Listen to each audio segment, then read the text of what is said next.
Hello everyone. Today's video is going to be on the topic of emotions and energy for autistic adults. And I think that those two can be separated into two topics. Like we could spend a video talking about autistic emotions, and we could also speak about energy, autistic energy.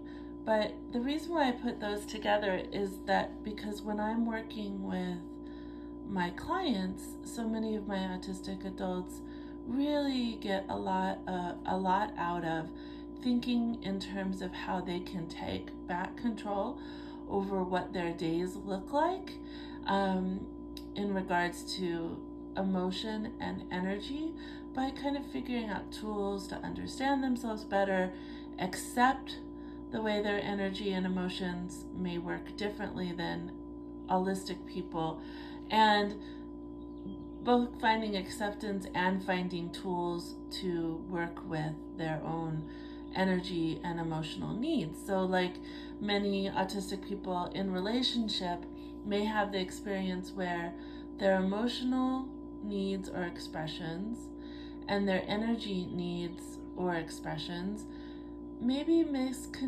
misconstrued as laziness or disinterest or anger or not being caring or being self-centered. And so when an autistic person can figure out ways to explain or stand up for themselves or choose to be around people who really respect their differences more, then there's less tension and less pain from being autistic and being in an autistic body and processing system.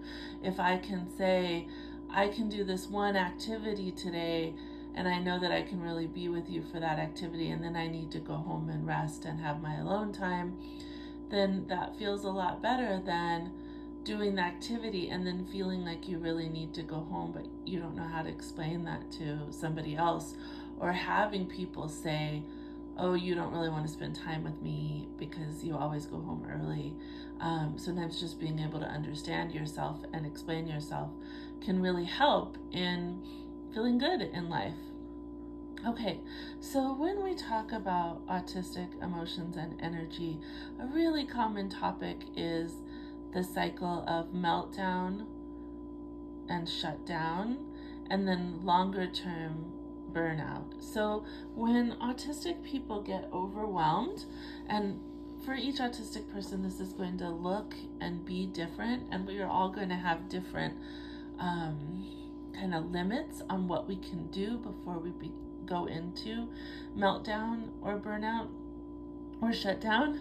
Some autistic people will have meltdowns and shutdowns purely from sensory experience or demands, and then other autistic people will have meltdowns or shutdowns because of emotional situations or relational situations, even circumstances, like if something you really care about breaks. I guess maybe that would fall under emotional or relational, but that can cause a meltdown or a shutdown. I'm not going to be able to go in this video into totally how to prevent meltdown or shutdown or how to even deal with those, because this is just a basic explanation of our emotions or energy, but there is a lot of resources around how to help ourselves with meltdown, shutdown, and preventing burnout. So feel free to leave a comment down below if you'd like more information on that. Specifically, like there's even workbook pages and things that you can do to help yourself. Quick definition of meltdown and shutdown. Meltdown is usually when autistic people are feeling really overwhelmed, and usually meltdown is associated with bigger behaviors by autistic people, like yelling or moving our bodies a lot, or crying, or even self-harm. sometimes it can be more internal. When this happens and it's more internal, usually we call that a shutdown. So a meltdown on the outside might look very big and angry or upset, or might seem those things. And then shutdown is going to look more like stopping, not being able to talk anymore, or stopping talking, or not engaging, or really needing to kind of like close up shop for a little while, as internally and how we interact with others. And both of these, while I think on the outside they're seen as kind of bad things autistic people do, they are both protective mechanisms. They're both ways in which our systems let us know that we're done, like it's time for you to take care of yourself. And if we are well accommodated, they don't have to be so painful. Like I can have a shutdown, and if I've set the people up around me or my environment up in a way that I have the privilege to set it up to say, okay, now I need to go be alone, it can be way less painful than if you have an autistic person who the family's saying, oh, you have to go, even though you're in shutdown, you have to go and do this dinner party with us. And then burnout, burnout is something that we're still learning more about. There is such a thing as autistic burnout, and it's really specific to us. And it is kind of like a long depression. It's often when autistic people have been pushed for a very long time, or an extremely large event has happened to us and our system just can't recover. So it can look like days, weeks, even months, where autistic people are just really fatigued, really, brain fog, lots of just needing to stay in bed and needing to recover. Like the number one recommendation from autistic adults is that if you've gotten into burnout, just to say no to everything you can and rest. When we talk about regulating our energy and emotions, we're going to be looking at things like making sure we have downtime, making sure that we get enough sleep. And, sleep is, sleep for autistic people is often difficult because many of us have different circadian rhythms than what is considered normal by autistic people. Many, autistic people are statistically more likely to have a delayed sleep phase, which means being kind of more of a night owl. Not all autistic people are. We are more sensitive to our bodies and our environment, so kind of Princess and the Pea type of thing, where we do waken more because we are kind of hear things more. Not all of us, but we hear, feel, taste, smell. Last night I had trouble sleeping because I was sleeping on a mattress that was kind of new and it had a chemically smell, and it really impacted my sleep.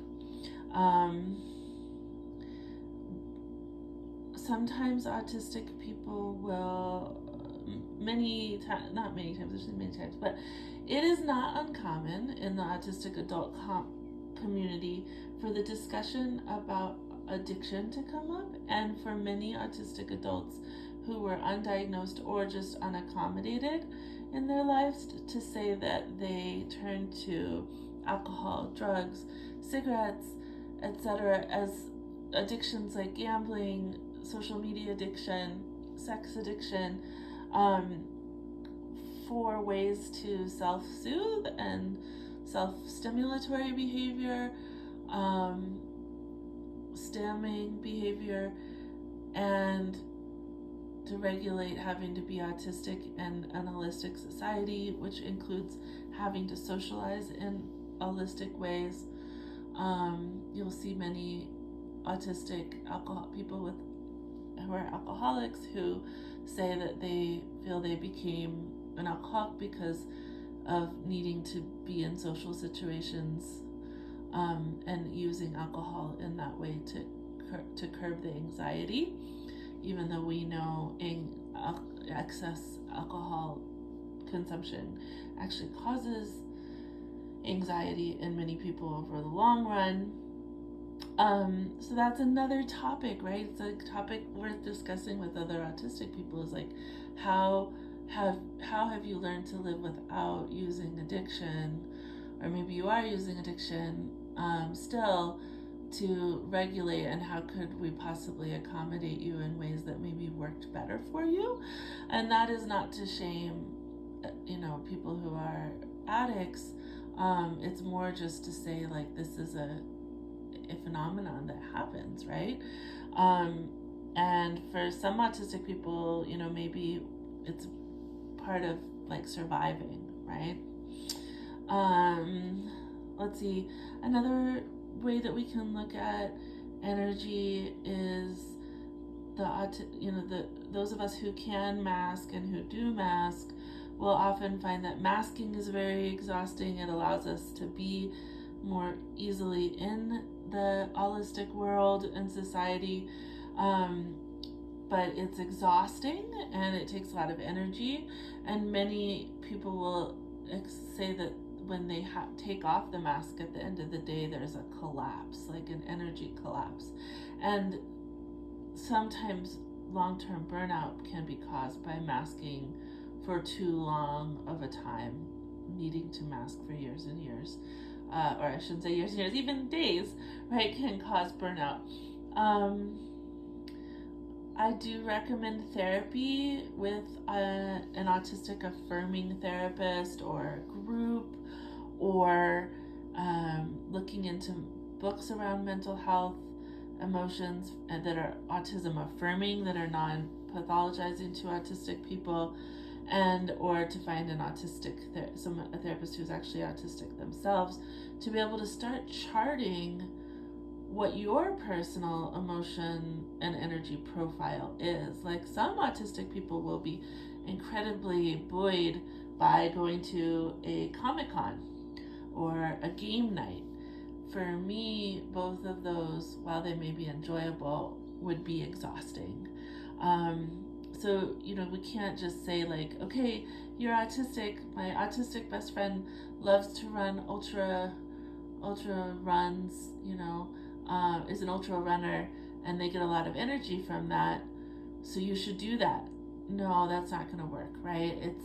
Maybe it could work for the individual, but really we want to be finding out what individually works for each of us.